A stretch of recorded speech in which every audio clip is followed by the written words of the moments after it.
Rift of the Necrodancer by Brace Yourself Games is a music rhythm game unlike any you may have played before. For some, it represents a fresh new take on the genre. For others, it will be a frustration unlike anything they've ever felt. I almost had it. So, it's a game that makes you feel like you're playing a rhythm game for the first time again. Some will appreciate that nostalgia, while others may feel as if all their years of experience in the genre have been rendered meaningless. This is an extremely fun game, and having met the developers personally at PAX, I feel a special connection to it. I'd hate to see an influx of negative reviews simply because a particular type of music rhythm game player, those constantly seeking the next game to perfect and master, picks it up, fails miserably, and blames the game instead of recognizing its uniqueness. This game might not be for them, and I'd like to explain why. Typically, rhythm games have a track where notes fly toward a judgment line, and players must press buttons in time with the beat. Some games demand extreme precision, with only milliseconds of margin for error. Veteran rhythm game players develop transferable skills.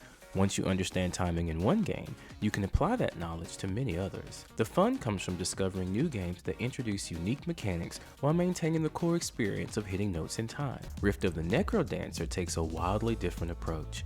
Instead of traditional note charts, it replaces them with monsters that have unique behaviors. Some require multiple hits, some disappear, and some move unpredictably. While you must still hit the notes on the beat, the challenge lies in recognizing monster types and reacting accordingly. And here's where my main issue with the game lies. It doesn't feel like a pure music rhythm game. It feels more like a music-driven combat puzzle.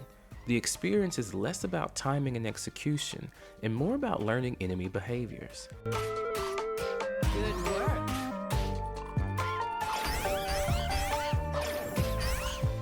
It feels like it's more about memorizing when things are gonna happen than playing the song, and that's annoying. This fits into the game's lore. The main character is isekai'd into a world of monsters and music, forced to fight enemies emerging from the rifts. But for me, this additional strategic layer takes away from the core reason I play music rhythm games, to experience the bliss of flow.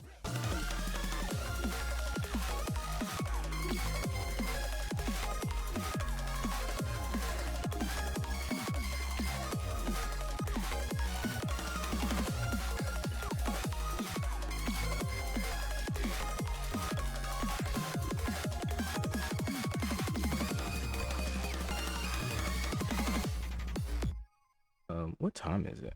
In traditional rhythm games, there comes a point where you become so immersed that the line between you and the music ceases to exist. You start hitting complex patterns instinctively.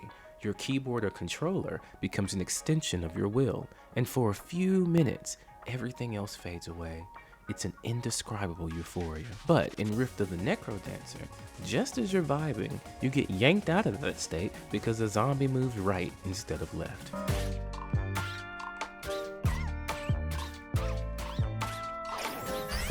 Okay, so that shit was fire. I was starting to feel that. And then that's what I don't like. I think I just figured it out. I just figured it out. You can really be vibing, like legitimately vibing, having a great time. And then they just throw in some tricky shit, like not even from like a difficulty standpoint. It's the truth is I want to be better at it than I am because it's going to take me time to learn, and I want to know it now because it sounds so cool, but like it's not about your ability to keep time. It's about whether you've memorized monster behaviors, and that can feel frustrating, especially when the mistake you make is still in time with the music. You know your rhythm skills are solid, but that's not what the game is testing. I'm not alone in this sentiment. Discussion on the Steam forums echoes similar frustrations. My point is reinforced by the game's minigames, which adhere to traditional rhythm mechanics. No monsters, just pure pattern recognition and timing.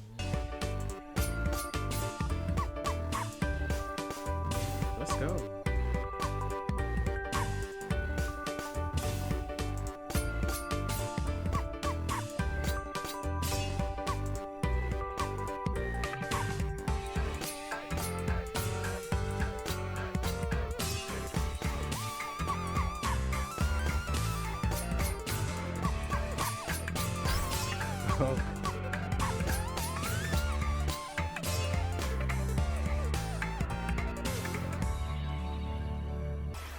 I found these sections far more enjoyable because they allowed me to engage with the music without the extra layer of cognitive processing. That is not to say that Rift of the Necrodancer is a bad game, far from it, but it requires you to suspend your ego and approach it as if you've never played a rhythm game before. Because in my opinion, this isn't a pure rhythm game, it's a rhythm strategy hybrid. It's like calling Metal Hellsinger just a first-person shooter. You can play it that way, but you won't get the full experience. The same applies here. You have to embrace the strategic elements and learn this new notation system rather than relying solely on your rhythm game instincts. If you're a veteran rhythm game player looking for a pure timing-based experience, this game might not be for you. You'll have to practice patterns, memorize monster types, and accept frequent failure. It'll be frustrating, especially if you're used to immediately jump into the hardest difficulty in new rhythm games. However, if you're interested in a new kind of challenge, one that brings back the rewarding feeling of overcoming an entirely new system, Rift of the Necrodancer is an innovative and worthwhile experience. It doesn't just add another entry to the genre, it creates something entirely new. And with time, patience, and practice, I know I'll conquer too. I don't rate games out of 10 and I won't tell you how to spend your money, but for $17 on sale or even the full $19, this game is a solid investment if you're open to learning a new way to engage with rhythm-based mechanics. If you love rhythm games for the immersive, flow-inducing qualities, Rift of the Necrodancer might challenge your expectations at first.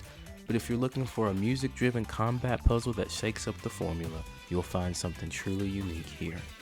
If you like this review, consider subscribing to my channel where we take a mindful look at video games across all genres. Thank you for watching, and GG's.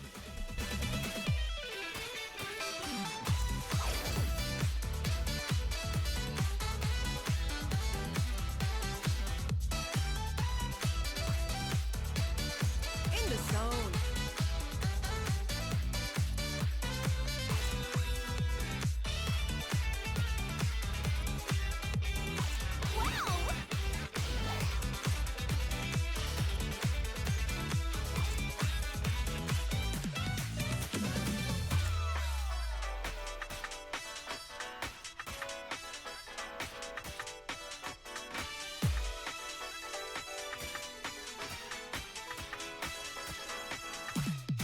Doing great.